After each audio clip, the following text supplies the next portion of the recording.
Israel और फिलिस्तीन के आर्म्स ग्रुप हमास के बीच जंग जारी है और इजराइल की सेना गाजा पट्टी में दाखिल होने की तैयारी कर रही है। शनिवार को बुलाई गई इमरजेंसी मीटिंग में प्रधानमंत्री बेंजामिन नेतन्याहू ने हमास को ध्वस्त करने की कसम खाई। उन्होंने कहा कि हमास ने हम पर हमले किए और सोचा कि हम टूट जाएंगे, लेकिन हम हमास को पूरी तरह से खत्म कर देंगे। इस बीच फिलिस्तीन के राष्ट्रपति महमूद अब्बास ने वेनेजुएला के राष्ट्रपति से बातचीत की है। आधिकारिक समाचार एजेंसी वाफा के मुताबिक महमूद अब्बास ने राष्ट्रपति निकोलस मादुरो के साथ फोन कॉल पर बात की और इस दौरान उन्होंने कहा कि फिलिस्तीन मुक्ति संगठन ही फिलिस्तीनी लोगों का एकमात्र वैध प्रतिनिधि है। और न्यूज एजेंसी रॉयटर्स के मुताबिक राष्ट्रपति अब्बास ने यह भी कहा कि चरमपंथी समूह हमास के कार्य और नीतियां फिलिस्तीन के लोगों का प्रतिनिधित्व नहीं करती है। राष्ट्रपति ने दोनों पक्षों के नागरिकों की हत्या को अस्वीकार किया और दोनों पक्षों के नागरिकों और कैदियों और किडनैप किए गए लोगों की रिहाई की भी अपील की।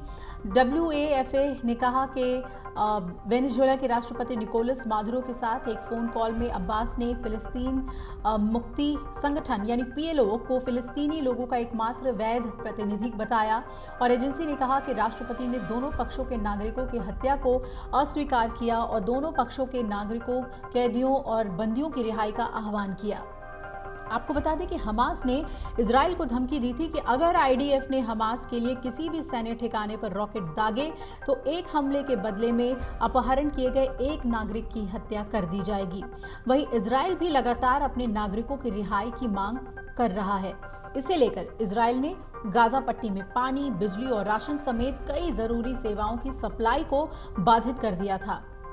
वहीं इजराइल ने गाजा पट्टी में रहने वाले करीब 20 लाख फिलिस्तीनियों को चेतावनी देते हुए कहा था कि वो उत्तरी गाजा से दक्षिणी गाजा की ओर चले जाएं और इसे दुनिया के सबसे घनत्व आबादी वाला क्षेत्र माना जाता है। यही वजह है कि इजराइल ने वहां के नागरिकों को गाजा खाली करने की चेतावनी दी है। उसकी चेतावनी के बाद गाजा पट्टी से करीब 4,23,000 लोग पलायन कर भी चुके हैं। हालांकि इजराइल डिफेंस फोर्स ने आरोप लगाया कि हमास वहां के नागरिकों को निकलने से रोक रहा है और हमास पर यह भी आरोप है कि वो आम लोगों को ढाल बनाकर ये युद्ध लड़ रहा है।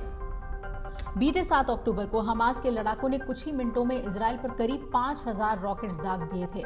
इसके अलावा सीमा से सटे इलाकों में भी उत्पात मचाया था। हमास के हमले में इजराइल के करीब 1,300 नागरिकों की मौत हो गई थी।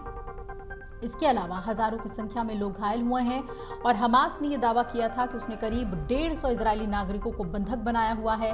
फिलिस्तीन सरकार ने हालांकि हमास के हमले की साफ तौर से निंदा तो नहीं की, लेकिन फिलिस्तीन शासन इस संगठन को चरमपंथी संगठन मानता है। हमास गाजा पट्टी में शासन करता है जबकि पूरे देश पर फिलिस्तीन अथॉरिटी यानी PA का शासन है।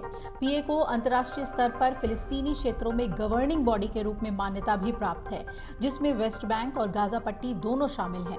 PA का नेतृत्व फिलिस्तीनी राष्ट्रपति करते हैं और इसकी एक विधायी संस्था भी है जिसे फिलिस्तीनी विधान परिषद कहा जाता है।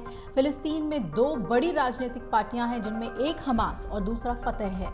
हमास एक हथियारबंद संगठन है और 2007 से हमास गाजा पट्टी में शासन कर रहा है। इसी दौरान हमास और फतह में हिंसक टकराव भी देखे गए थे।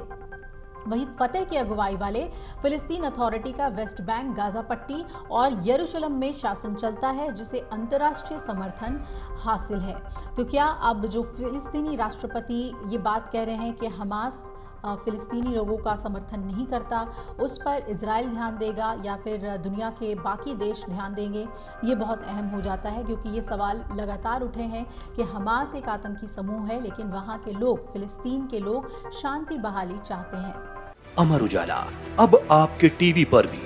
अपने स्मार्ट टीवी पर YouTube पर सर्च करें अमर उजाला, चैनल सब्सक्राइब करें और देखें ताज़ा खबरें, वो भी HD क्वालिटी में।